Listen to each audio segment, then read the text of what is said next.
Hello everyone, welcome to LICD lecture number 34B. Today we are going to analyze the datasheet of an Opamp IC 741. So basically we will also define in the later half of the lecture what are the various definitions of most important parameters related to Opamp which are mentioned in the datasheet. Okay, so let us start with the analysis of the datasheet of an Opamp. So what is a data sheet? So the manufacturers who make the Opamp IC supplies the data sheet for the ICs they produce. We are considering the data sheet for a Fairchild Mu A 741C Opamp. So Fairchild is the name of the manufacturer. 741 is my Opamp name. C stands for commercial grade Opamp. That is the operating temperature range is 0 to 75 degrees Celsius. Okay, we have various grades in here also. So these data sheets particularly provide the following information. It provides the information about the pin diagrams and functions, features of the integrated circuit, absolute maximum ratings, typical ratings, various electrical characteristics, switching characteristics, functional block diagram of the IC, typical applications, and mechanical and packaging information. So this is the information which you get from a data sheet. Okay. So this is the data sheet which I've taken from the internet. You can also download it and check it. So it is a IC Mu A741. As you can see in the table of contents, you have features, applications, description, revision history, pin configuration and functions, specifications, detailed descriptions, applications, and the layout and the device and documentation support. So this is from Texas Instrument. And lastly, we also have mechanical packaging information also. Okay. So just a glimpse of it. We have pin configuration and the functions. So it's a 8-pin IC, as you can see. Pin number 1 and 5 are the offset null. And here the pin function and descriptions are also given. And pin number 3 and 2 are my inverting and non-inverting input. Pin number 8 is not connected. Pin number 7 is my VCC. Pin number 4 is minus negative supply. And pin number 6 is my output. So here it is. Okay. And then there are various electrical characteristics. What is Opamp?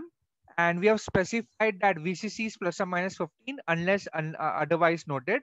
And we can see we have various parameters like input offset voltage adjust range, input offset current. So all these parameters we are going to see one by one in detail. Okay. So let us start. So yeah, so the typical electrical specifications of an Opamp or Opamp parameters, which are specified in the datasheet, are as follows. So first of all, let us concentrate on input offset voltage, or otherwise denoted as VIO.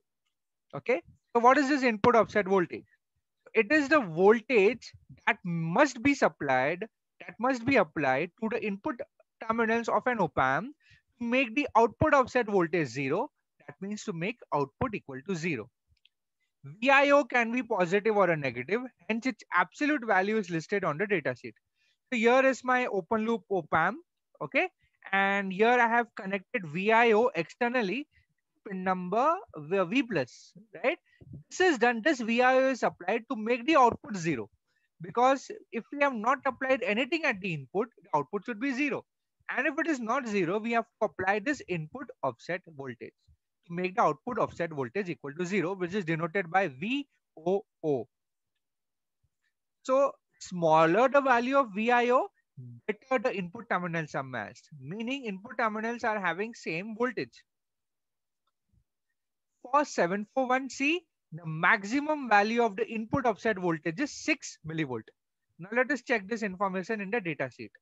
Okay, so here it is. Input offset voltage denoted by VIO, and its maximum value is 6 millivolt at 25 degrees Celsius. Okay, so that's what we are considering at room temperature. The maximum value of input offset voltage specified in the data sheet is 6 millivolt. Okay, let us go into the next parameter. Next is output offset voltage denoted by VOO. It is defined as the voltage present at the output terminals of the op-amp due to mismatch between the two input terminals, even if the two input terminals are grounded. Now let's consider the scenario that we have not applied any input voltage, right? That means both the input terminals are tied to the ground. Still, if you get the output voltage in few millivolts, then we call that voltage as output offset voltage. I hope that this point is clear. So over here we have VOO. Ideally, there should be no output offset voltage. But in case of practical op-amp, there is some output offset voltage always present in few millivolts. Okay, now this parameter will not be there in the data set because we have to make it 0. So it depends upon the input offset voltage. Next parameter is related to current, which we call it, very important, input bias current, denoted by IIB. So far in the ideal op-amp analysis, every time we denote the current flowing into the op-amp terminal as 0, but from now on, we won't consider it to be 0. It has some finite value. So the current flowing to the non-inverting terminal is denoted as IB2, and the current flowing to the inverting terminal is denoted as IB1. So let us see the definition of input bias current. It is the average of the currents entering into the inverting terminal and the non-inverting terminal of an op-amp. So IIB is IB1 plus IB2 divided by 2. And for IC741C, the maximum value of the input bias current is 500 nanoamperes. So see, it's really, really small. Nanoamperes means 10 raised to minus 9. Now let us check in the data sheet. Yeah, so here we have IIB input bias current, and at room temperature, its maximum value is 500 nanoamperes. Its typical value is around 80 nanoamperes, but we are considering maximum case, so maximum is 500 nanoamperes. It's given specified in the data sheet created by the manufacturers, supplied by the manufacturers. Okay. So this was about the input bias current, which for the ideal op-amp we have considered 0, and for the practical op-amp like 741C, it is around 500 nanoamperes. Next is input offset current. Now denoted by IIO, it is the algebraic difference between the two input bias current flowing into the inverting and non-inverting input terminals of the op-amp. So basically IIO will be the algebraic difference between IB1 and IB2. So from this definition, we have the value of IB1, IB2. There are techniques to measure IB1 and IB2 separately. So if we know them, and the difference between them is the input offset current. For IC741C, the maximum value of the input offset current is 200 nanoamperes. Let us check that in the data sheet. Okay, this is the IIO, which is the input offset current read in the data sheet, and its value over here is 200 nanoamperes as specified in the data sheet. Okay. Now the next parameters, the two parameters we'll see together, the input resistance Ri and the output resistance Ro. Normally, Ri is considered to be infinite and Ro to be infinity for ideal op-amp. But let us see now for practical op-amp how much their value is. So first of all, input resistance. So it is the resistance measured either at the inverting or a non-inverting input terminal with other terminal at ground. And IC741, the typical value of Ri is 2 mega ohm. Let us check this out in the data sheet. So here we have input impedance. For 741, its maximum value is around 2 mega ohm, as you can see over here. And 2 mega ohm, it's very high value. 2 into 10 is to 6 ohms. Now we see, next we see output impedance, which is RO. It is the resistance measured between the output terminals of an op-amp and the ground. And for 741C, the typical value of, or rather we can say the maximum value of the output impedance is 75 ohms. Let us check that over here. Yeah. So the output resistance, as you can see over here, it's around 75 ohms. And this is the maximum. That's a typical value basically. Yeah, okay, 2 mega ohm was a typical value. This is also is a typical value. So typical value of output resistance for 741 is 75 ohms, as you can see over here. Okay. Next we go to output voltage adjust range denoted by delta VO adjust. Okay, now let's see what it means. So in IC741C Opamp, we can connect a potentiometer of 10 kilo ohm between pin number 5 and 1. So normally so far we have not used pin number 5 and 1. Now we can connect a potentiometer between pin number 5 and 1 of 10 kilo ohm. And the third, the variable terminal we connected to the minus VEE supply. This is done, we vary the value of the potentiometer to make the output offset voltage 0. Okay, so this 10 kilo ohm pot is actually called as offset nulling pot. Fine. So this offset voltage adjust range is the range of the input offset voltage, which can be adjusted by varying the potentiometer of 10 kilo ohms externally. Okay. Remember we talked about the offset output offset voltage and the input offset voltage. So basically to make the output offset voltage 0, we offset null the op-amp. Basically this is the condition or this is the arrangement. We connect a 10 kilo ohm potentiometer between the pin number 5 and 1, and the variable terminal is connected to pin number 4, which is minus VE, and we adjust this potentiometer value till we get the output offset voltage as 0 for 0 input. Okay, and for 741 its range is plus or minus 15 volt. Now let's just check this out. Okay, so this is over. Let us check where it is. Yeah, here it is. Offset voltage at this range, it's around plus or minus 15 millivolt. Okay, plus or minus 15 millivolt, a typical value. And here also we have seen plus or minus 15 millivolt. Fine. The next parameter is supply voltage rejection ratio. The other name is power supply rejection ratio, or short form as PSRR. Other name is supply voltage sensitivity, which is denoted in the data sheet in this form: delta VIO upon delta VCC. So it has three names. You should remember all the three. Anyone can be asked. So let us define it. It is the change in the op-amp's input offset voltage due to variations in the supply voltage. And yeah, so for 741C, SVRR is 150 microvolt per volt. Now let us check this value. So this is the supply voltage sensitivity value over here. Its value is 150 microvolt per volt. Okay, so this is the value of the supply voltage rejection ratio or the supply voltage sensitivity. Now the next parameter is the supply current, ICC. Now it is the current drawn by the op-amp from the power supply.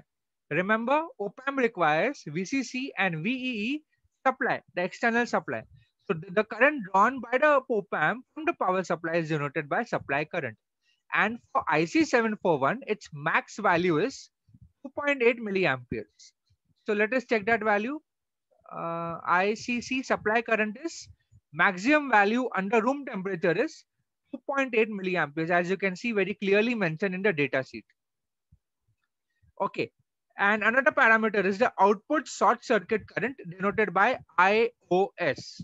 Now this is the current that may flow if the op-amp's output terminal gets short circuited accidentally. And yeah, so it is a short circuit current, output short circuit current. For 741 op-amp, the max and the typical values are, the max value is plus or minus 40, and the typical value of the short circuit current is plus or minus 25 milliamperes. So here it is, the short circuit output current. As informed, the typical value is plus or minus 25 milliamperes, and the maximum value is plus or minus 40 milliamperes. Now, definitely it means that the op-amp can withstand this much amount of short circuit current. If you increase beyond this, the op-amp may get damaged. So definitely the op-amp must be provided with a suitable short circuit protection. Okay, now we move on to some other parameters which are there in OneNote PDF lecture number 34C. Now let's continue from here. Okay, remaining parameters. Okay, so the ninth electrical parameter is common mode input voltage range, that is also called as VICR. So how it is defined? It is the common mode voltage that can be applied at both input terminals without disturbing the performance of the op-amp. And for IC741, the range of the common mode input voltage is plus or minus 13 volt. Let us check that in the data sheet. Here it is. VICR common mode input voltage range is plus or minus 13 volt, the typical value, plus or minus 13 volt at room temperature. Okay, let us go to the next parameter, that is maximum peak output voltage swing, also denoted as VOM. Now it indicates the value of the positive and the negative saturation voltages of an op-amp, and it never exceeds the supply voltage. If the supply voltage is plus VCC and minus VE as plus or minus 14, your VOM will never ever exceed that value.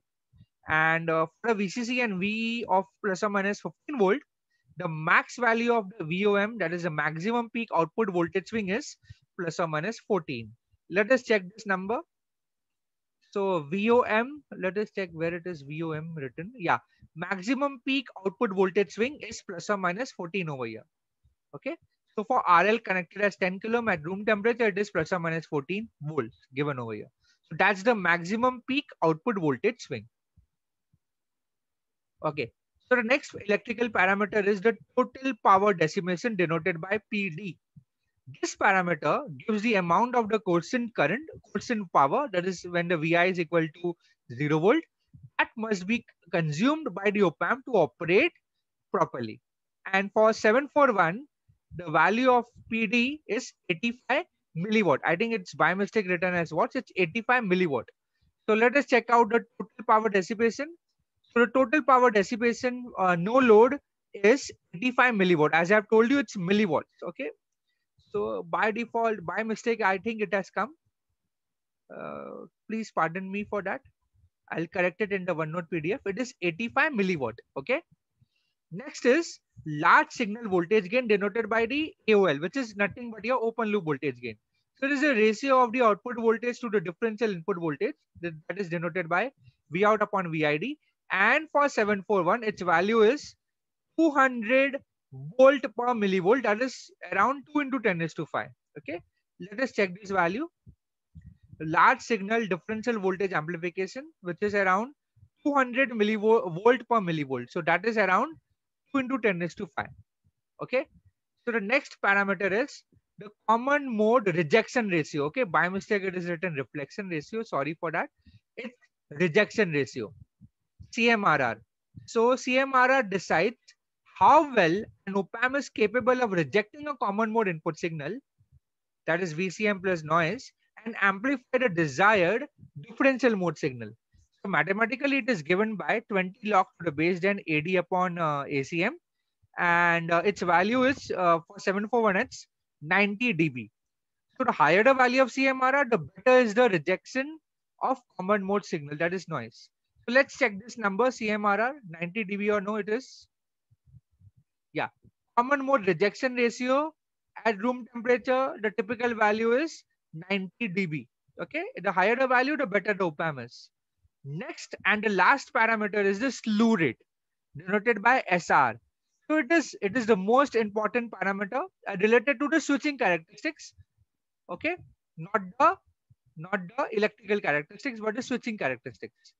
So it is defined as the maximum rate of change in the output voltage per unit time. It is expressed in volts per microsecond. That means it is a unit. Mathematically, it is given by V out dV out by dV in. So rate of change in the output voltage per unit time, and its unit is volts per microsecond. Now, slew rate indicates how fast the output of an op-amp can change in response to changes in the input. And for 741 op-amp, the typical value of the slew rate is 0.5 volts per microsecond. Let's check this out. Yeah, as you can see, these are the switching characteristics. So for switching characteristics, we have rise time, overshoot factor, and the slew rate at unity gain. So the slew rate at unity gain is 0.5 volts per microsecond. Okay. So it is an important parameter in selecting an op-amp for high frequency applications. And for your information, IC741 has a low slew rate. Okay. So these were all the around 16 parameters which we have seen, and the definitions and the typical values we have seen which are normally provided in the data sheet of an op-amp. So knowing them helps us to understand more of the the performance, the internal performance of the internal parameters, the practical parameters of the op-amp, which we can exploit to maximize the performance, external performance of an op-amp. Okay, so we have come to an end of analysis of a data sheet for an op-amp. Next time we'll look into the more details and look into some numericals on it. So until then, have a good day and thank you.